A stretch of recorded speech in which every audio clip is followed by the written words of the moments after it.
Want to know why? Ask how.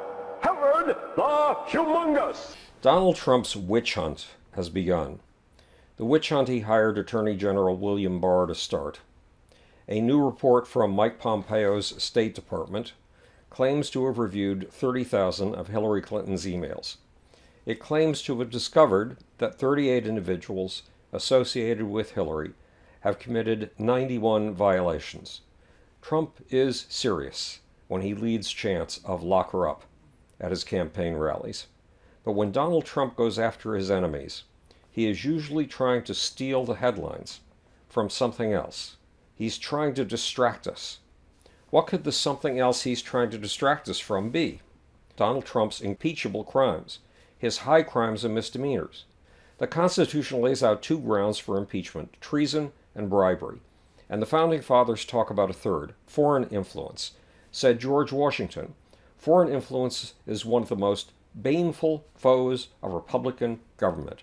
It gives to ambitious, corrupted, or deluded citizens facility to betray or sacrifice the interests of their own country, sometimes even with popularity. In other words, George Washington predicted the evil of an internal enemy of the Republic, like President Donald Trump. Trump is guilty of all three of the impeachable crimes our Founding Fathers were afraid of: bribery, treason, and foreign influence. He is what conservatives used to call a useful idiot, a pawn in the hands of Russia's Vladimir Putin. First, bribery. Trump Tower is the headquarters for the Russian mafia and its money laundering operations. So is the Trump real estate empire in America. President Donald Trump has made over 1,300 sales of condos or pieces of his property to figures connected to the Russian mob. Cash sales, anonymous sales, the kind of sales used to launder Russian money. But there's more. Just two Russian mob-connected contributors donated over $10 million to Trump's 2016 presidential campaign. Campaign contributions from foreign sources are illegal. And the Russian mob, according to Russian General Oleg Kalugin, is, quote, part of the KGB. It's part of the Russian government, close quote. It's a tool of Vladimir Putin. Then there's the foreign money funneled to President Trump's children.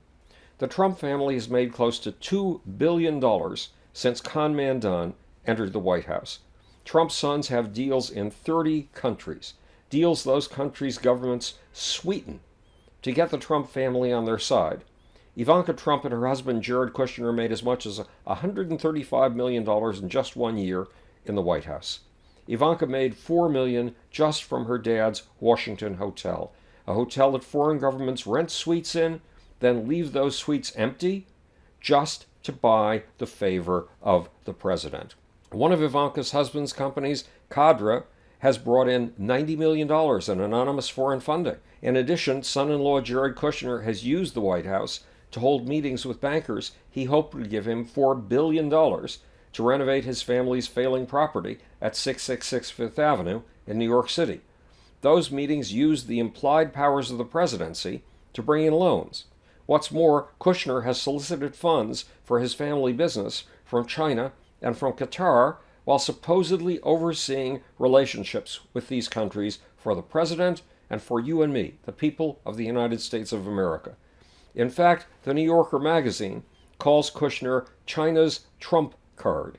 Meanwhile, the Trump organization run by Trump's sons, Don and Eric, sold a $15.8 million penthouse to the head of a Chinese consulting firm with ties to China's government and allegedly to Chinese military intelligence.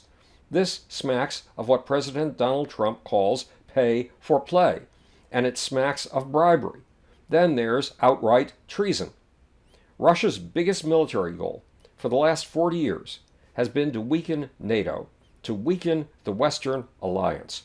Putin could have easily spent 20 more years and $400 billion to achieve this goal. But Donald Trump is in the process of cutting NATO to pieces and handing the carcass to Putin on a platter. In fact, with President Trump's pullout of troops from Syria, Trump has handed Russia the entire Middle East, the territory that controls 80% of the world's oil resources. Even worse, Trump has made it possible for 10,000 of our most deadly enemies, ISIS fighters to get out of jail, and Trump has abandoned the allies who beat ISIS to a standstill for us, the Kurds. Then he's badmouthed the Kurds in tossing the Kurds overboard and saying that ISIS fighters won't hurt us, they'll just go to Europe. Trump has signaled to our NATO allies that we cannot be trusted to stand up for anyone, much less them. In other words, Trump has given a death blow to the alliances our national security depends on. Then there's President Trump's Ukrainian phone call. Trump claims it was about corruption. That is a lie. The word corruption never appears in the president's own transcript of his conversation with Ukraine's president.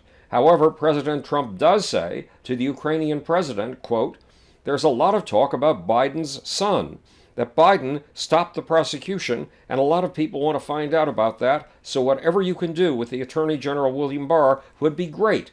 Biden went around bragging that he stopped the prosecution, so if you can look into it, it sounds horrible to me." Those are all Donald Trump's words. In other words, President Donald Trump broke the law by withholding $400 million in military aid mandated by Congress and by arm twisting a foreign power into providing the Trump campaign with opposition research. It is illegal to solicit or accept things of value for a political campaign from a foreign source. President Trump sinned against his constitutional duty to faithfully uphold the laws of the United States. Trump says the impeachment against him is an unconstitutional coup. The Founding Fathers disagree. The Founding Fathers and the Federalist Papers say that the difference between a king and a president is that a president is amenable to personal punishment and disgrace. In other words, the Constitution says that a president can be impeached. In fact, that if a president is a danger to the Constitution, he must be impeached. And President Donald Trump has run the table of impeachable offenses. He is the biggest danger to the Constitution I've ever seen. He's racked up bribery, treason, and foreign influence. Remember the assertion of one of Trump's Russia connectors, Felix Sater, a resident of the Russian mob's American headquarters, Trump Tower. Quote, "I will get Putin on this program, and we will get Donald elected." And remember this statement to Donald Trump Jr. from another of Trump's connections to the Kremlin, Rob Goldstone, quote, "The Crown Prosecutor of Russia offered to provide the Trump campaign with some official documents and information that would incriminate Hillary and her dealings with Russia and would be very useful to your father. This is part of Russia and its government's support for Mr. Trump." Let me repeat that. Russia's support for Mr. Trump in the political campaign of 2016, a campaign a Republican-headed Senate Intelligence Committee report said was savaged by cyber war, Russian cyber war, a cyber war in which Russia's greatest gift to Donald Trump, according to the report, was hacking into and spreading Hilary Clinton's email. The bottom line, Donald Trump is a traitor. President Donald Trump is Vladimir Putin's pawn. Donald Trump is the greatest domestic threat to America's national security in my lifetime and yours. Lock him up. This is Howard the Humongous, speaking to you from the future. It's your job and my job to make. Or, want to know why? Ask how. And now for the sleazy, slimy, seditious, sibilant, little, sybaritic off button.